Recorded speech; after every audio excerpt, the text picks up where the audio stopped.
Hello and welcome to What's the Big Idea? I'm your host, Paige Curtis. Today's episode is brought to you by Destination Imagination, commonly referred to as DI, the leading creative problem-solving experience for children. Through DI's innovative project-based educational experiences, participants gain the skills that will set them up for success in careers like the one we're going to hear about today. Learn more about DI at destinationimagination.org. On today's episode, we are pleased to welcome Joze Piranian. Joze Piranian is a lifelong stutterer turned Forbes featured two-time TEDx speaker, the 2017 Inspirational Speaker of the Year, and a stand-up comedian. He has performed in 3 continents and 3 languages. He speaks 6 of them. He delivered keynotes about inclusion and resilience at organizations like Tesla and Dell, as well as educational institutions and conferences worldwide. Joining us today from Beirut, Lebanon, please welcome Joze Piranian. Thanks for joining us. Thank you for having me, Paige. I will start by mentioning I do have a stutter. Everyone's internet is working just fine. Thank you for that heads up. I want to talk about how that stutter has led to where you are in your career today. So tell us a little bit about your job and how you got to your job. I am doing today what I least expected to be doing professionally. Growing up in Lebanon, I avoided speaking almost entirely for more than 25 years out of the fear of being judged for sounding different. And if you had told my younger self that I would one day be speaking professionally and doing stand-up comedy in 4 different languages, he would never, ever have believed you. That's a pretty amazing. And I'm sure your younger self is incredibly proud of what you've had to, the fear you've had to overcome, what you've had to overcome to get here. As a child, as a young adult, was there a particular moment where you decided to confront that fear? Sometimes we assume that we have to wait for one of those big breakthrough moments in a Hollywood kind of way when something just clicks as we go running under the rain to dramatic music playing in the background. I have not found that to be the case. For me, it's been what I've ended up coining millions of micro moments of bravery. And it's been through these millions of micro moments of choosing the thing that feels a bit more uncomfortable repeatedly, choosing what feels a bit more scary through public speaking or whatever the challenging situation was, that's how the transformation occurred. If I had to select some of the key moments, though, along the journey, I'll mention one, having learned this breathing technique to help me control my stuttering, to joining Toastmasters, an international public speaking, you've heard of it, I'm sure, to an international public speaking association. And I joined it after I used to beg my professors back in university to exempt me from all of my presentations. And I knew that I could no longer live my life being controlled by this fear of judgment. So Toastmasters was also a symbolic milestone. And maybe two more that I'll mention now are, in my last year of undergrad, I joined the debating club. And a few years after, I ended up challenging myself through stand-up comedy.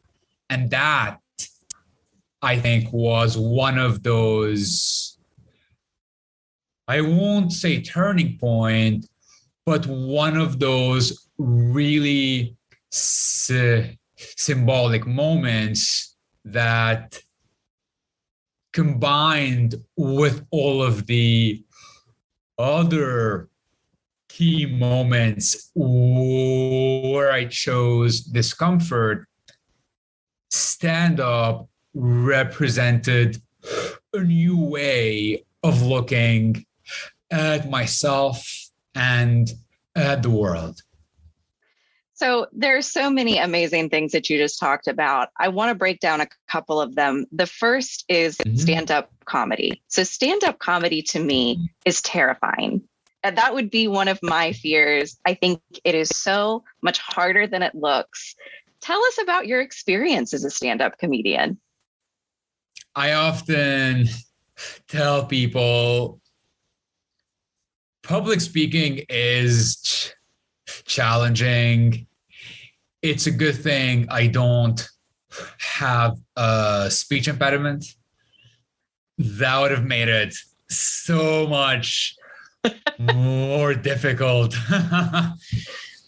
Stand-up comedy does represent, in many ways, the most challenging type of public speaking, because you have to go up on that stage, you have to make people laugh, and it's not the same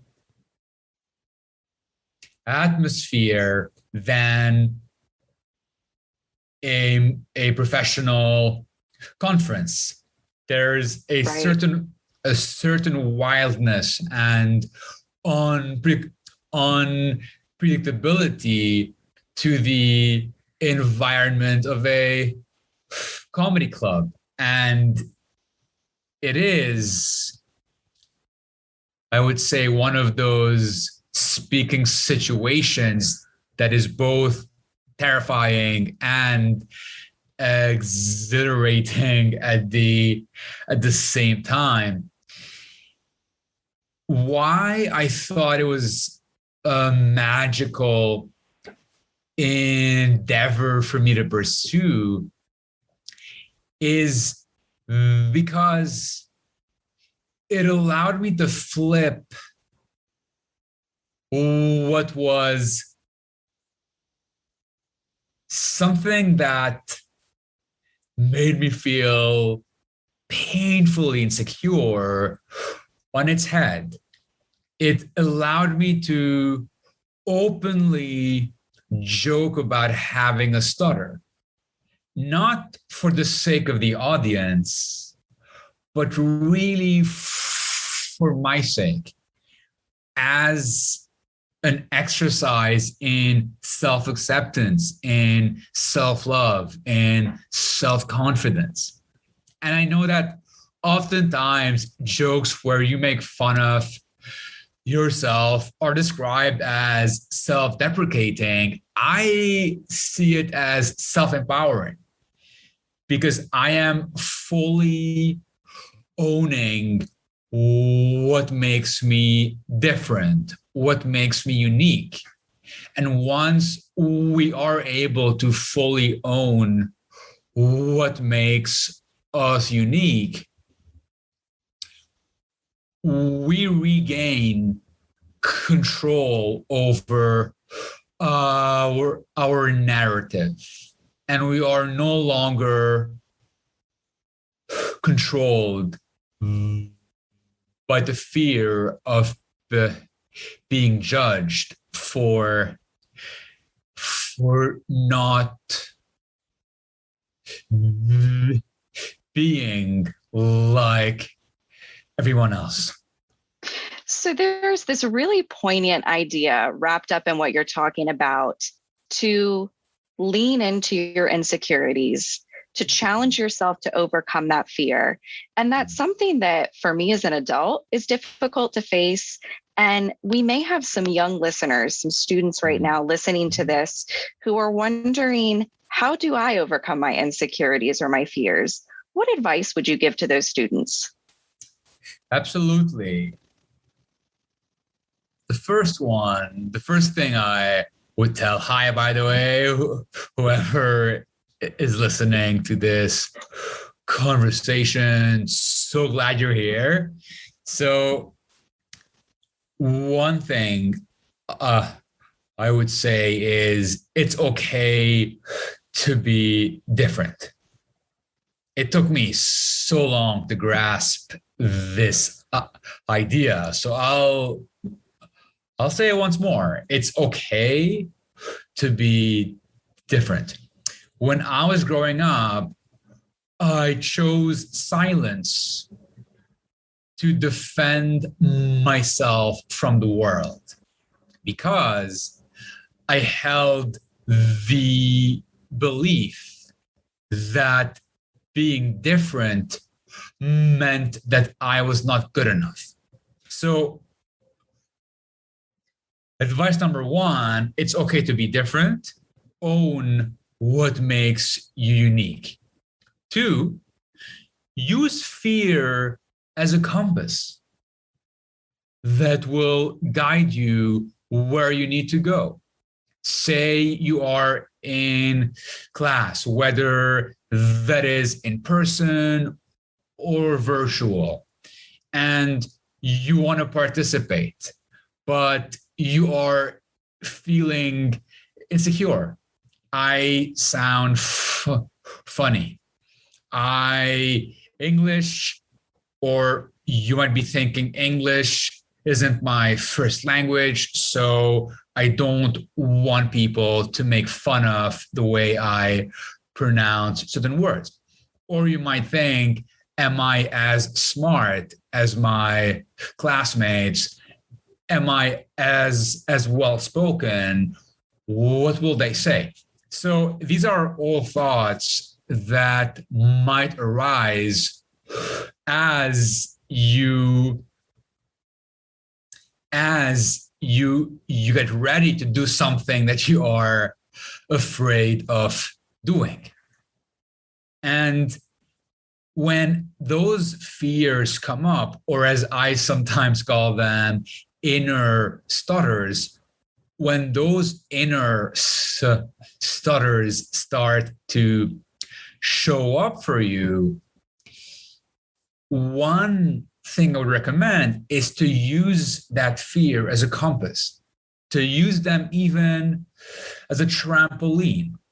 If you feel like speaking up in that class is creating fear for you or is making you feel insecure, think of this as an indication or even an invitation that you have to be doing this. And the third thing I would say is once you find that thing that scares you the most, do it, but then do it again and again and again. It is not about doing it or doing that thing that makes you feel insecure just once and assuming that, okay, I have slayed my dragons and they will never come back, because chances are they will come back the next day.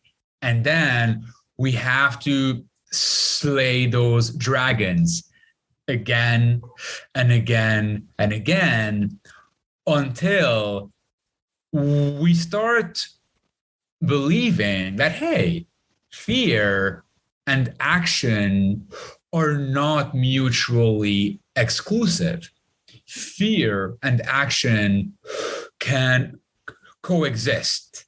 And that's a statement that is very liberating, because then we're no longer thinking, trust me, as soon as this fear or this insecurity goes away, watch out, world, because I'm coming. No, we need to start taking the steps that challenge those fears and insecurities, and then that change that we dream of will magically start to unfold. That's amazing advice. And I think there's something to be said for experience, that when you face your fears, you're creating some experience that you can look back to and say, I overcame this once, and then I overcame it again, and then I overcame it again. Mm-hmm. And it becomes habitual in a very positive way. But it's a great system to use for really leaning in and overcoming fears. Inner stutters. I like that. We're going to run to a quick commercial break, and we'll be back in a moment with more from Joze Piranian. Do you enjoy working with young people? Are you looking for a way to make a difference? Then you might be a great team manager for Destination Imagination. A team manager serves as a mentor to a team of 7 students and guides them through the creative process. DI provides training and a flexible schedule, then the rest is up to you. DI teams are forming all over the world, but we need you to put your local team on the map. Help us empower the leaders and innovators of tomorrow. Volunteer as a team manager today. Find out more at destinationimagination.org/thebigidea. Welcome back with more from Joze Piranian. I want to go back to our conversation about students who may be overcoming their inner fears and inner stutters. We may also have listeners who are a support system for those students, be it parents or teachers or peers or friends. What advice would you give to those people on how to help their students and friends navigate discomfort and navigate those inner stutters? I talked earlier about self-acceptance. We can extend that concept and speak about acceptance in general. And that's what diversity and inclusion is about. Accepting and celebrating others and their differences, whatever those are for the individual. At the end of the day, every person thinks of themselves as being different, and most people, if not all, have experienced at least one instance of exclusion when they have felt excluded from the group because of either a characteristic or something about who they are. And when we talk about accepting others, I believe the best thing that the support system can do is make the person feel like it's okay that they are different. So if someone is dealing with a specific challenge, whether it is a speech impediment or a different type of disability or a learning difficulty or whatever it is that makes that person different, it is key for them to feel like they are not doing anything wrong. And growing up with a stutter myself in Lebanon, I often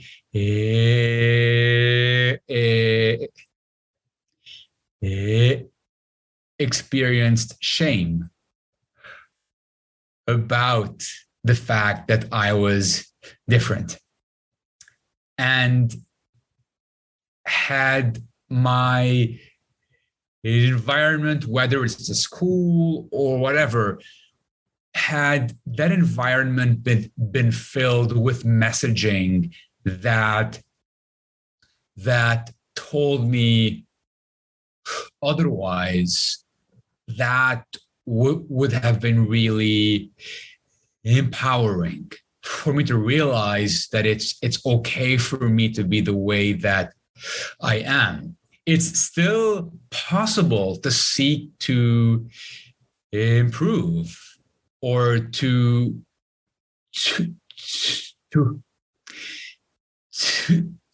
leverage the resources that are available to us for that improvement. If, however, our starting point is that it's bad to be different, no amount of external change or support will suffice by itself if we are not empowered and encouraged by those in our life to own our uniqueness. So that's one thing I would say is key.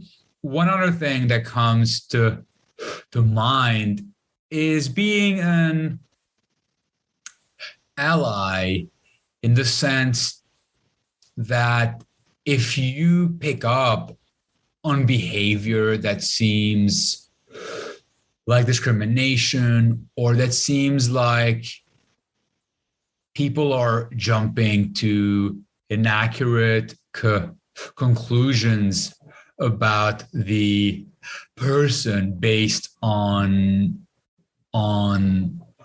one of their traits, then that person in the social or in the support system can act as an ally and call it out. You've provided a great framework that fits into the context of this larger conversation about diversity, inclusion, and belonging, and creating spaces and environments that foster differences in a really positive way. And that's relevant to schools, and that's relevant to what we do within the Destination Imagination program, but that's also relevant to workplaces. And I think what you said about being able to lead with compassion and empathy for the times when each of us may have felt excluded in a particular situation is especially important. Mm-hmm. So I think using that experience to foster a really positive environment is something that everybody can take away from this and contribute to. In DI, we talk a lot about the 4 C's, and that is communication, collaboration, critical thinking, and creativity. How do you feel like you use those 4 C's in your career? Communication.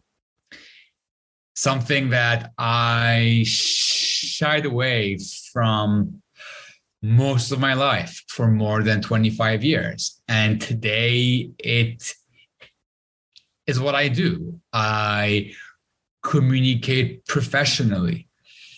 And the more we communicate, the more we start to understand how to be a more effective communicator. And the one thing I had done before the pandemic, I would challenge myself by going to the mall once a week, where I would talk to 100 complete strangers every single week. And I did that for years. And exposing myself to so many social interactions played a big role in shaping my confidence and my communication skills. So it is an area of your life that you want to invest time in, because everything in life happens as a result of some form of communication between you and the person who can make your goals happen, or who can empower you, who can introduce you to someone else who works at your dream company. So a key skill, collaboration, is crucial because life is a marathon. It's not a sprint. Had it been a sprint, I would have said competition. You only get one brief opportunity, so it's all competition. But that's not how it goes. It's all about consistently creating these relationships based on trust, on collaboration that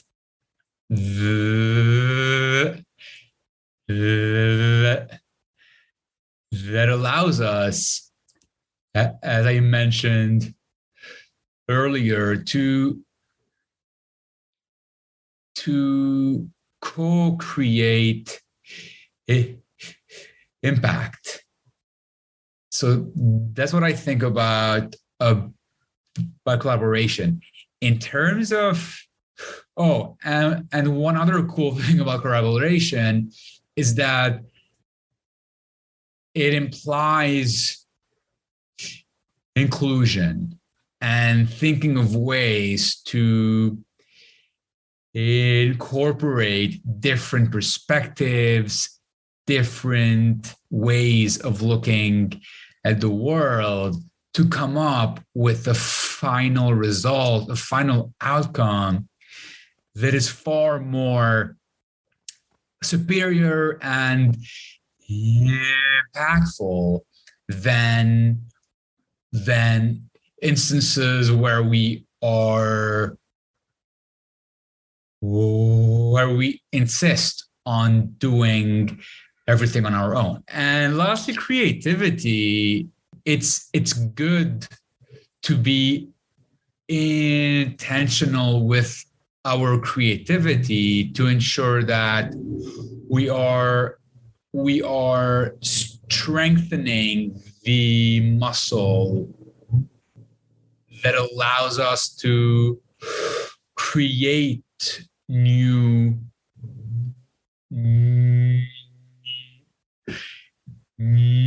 things. Yeah. We are going to move to our next section, which is called rapid fire. And to describe how rapid fire will work, I am going to read you a short question, and I am looking for a gut reaction. So, Okay. Joze, this is where things get crazy. These are the crazy questions. And I was going to say, let's call it medium speed fire in this case. This is a totally special edition of rapid fire that we will call medium fire. Question number 1, yes or no, will robots ultimately come for your job? No. Question number 2, is social media the best or the worst? Social media is the best and the worst. And the best way to make it not the worst is by having a healthy relationship with it. Question number 3, yes or no, does pineapple belong on pizza? 100% it does. And not only pineapple, I also put slices of avocado, like whole slices of avocado on top of my pizza with the pineapple. And you just inspired me to order a pizza with pineapple and then add my own avocado slices on top. I'm obsessed. Is there anything else that you'd like us to know before we wrap up?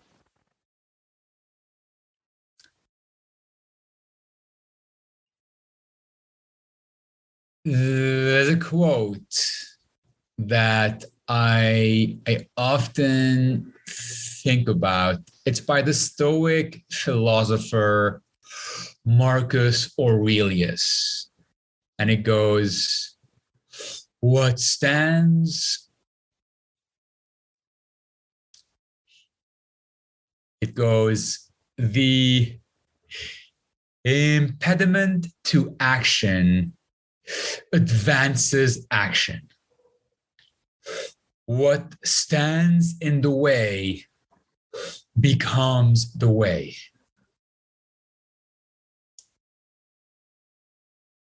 Had I not dealt with this initial obstacle, I would most likely have never ended up doing stand-up comedy, TEDx talks, and all of those things. So my obstacle ended up taking me to stages all around the world. I'll ask the listener whether you are currently a student or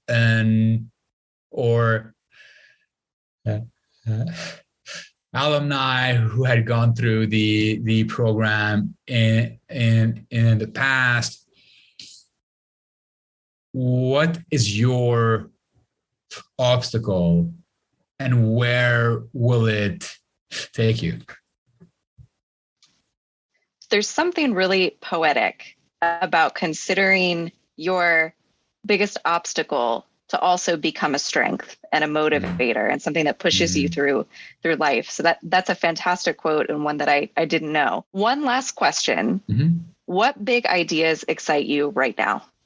So many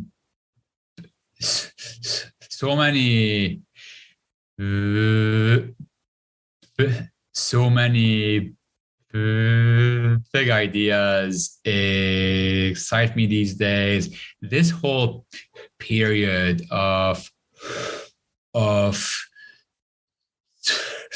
2020, 2021 has been filled with so much change and so many thought-provoking moments. And one big idea that I'm really passionate about is related to inclusion and belonging, and how to turn the obstacles of the individual into the triumph for the group. And quite often, when we have these discussions about diversity, inclusion, equity, and belonging, it's tempting to only focus on allyship and on the environment. How do we make the environment more empathetic? And that is 50% of the equation. One overlooked approach, though, is, are we directly empowering the individuals who are different themselves to own their uniqueness and to take action in spite of fear and discomfort? Because looking back at my personal journey of transformation, no amount of niceness by itself would have sufficed had I not engaged in radical self-acceptance and had I not changed my relationship with fear and discomfort. So a big idea that has been exciting me is that it takes two to tango. We want to create the most informed and empathetic and empowering allies on the one hand, but we also want to directly empower and inspire the individual so that they feel equipped to cope with the adversity and become the absolute best versions of themselves. Joze, I am so grateful that you spent this time with us today, and grateful that you did conquer your fears and are conquering your fears, because your message is so important. And I'm, again, so grateful that you were able to share all of these messages here with us today. We would like to acknowledge that this episode of What's the Big Idea was recorded on land originally inhabited and cultivated by the Lenape and Shawnee nations, as well as land inhabited by the Canaanite and Phoenician peoples. We are grateful for this land and for the people who have stewarded it for generations. This episode was produced by Kelsey Selleck, with additional material provided by Don Offiero and Chris Beisel, and music by Kevin MacLeod. Special thanks to our guest, Joze Piranian, for joining us today. You can learn more about Joze on Instagram at YesWayJoze or on his website, jozepiranian.com. That's JozePiranian.com. To learn more about our show and about DI, visit us at destinationimagination.org. If you'd like to inspire even more big ideas for young people around the world, consider making a charitable contribution to DI at destinationimagination.org/donate.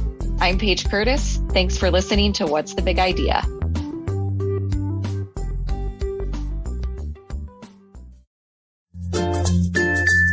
The U.S. Department of Labor estimates that 65% of today's students will be employed in jobs that have yet to be invented. We have no way of knowing what those jobs will entail, but we do know that the skills that will prepare them for success are the skills that they can develop through Destination Imagination. Hi, I'm Chris Beisel, Director of Training for Destination Imagination. I was a team manager for 15 years and 22 teams before I joined the staff.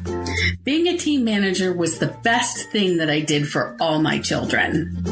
Destination Imagination, or DI, is an international project-based competition that reinforces the 4 C's: communication, collaboration, critical thinking, and creativity.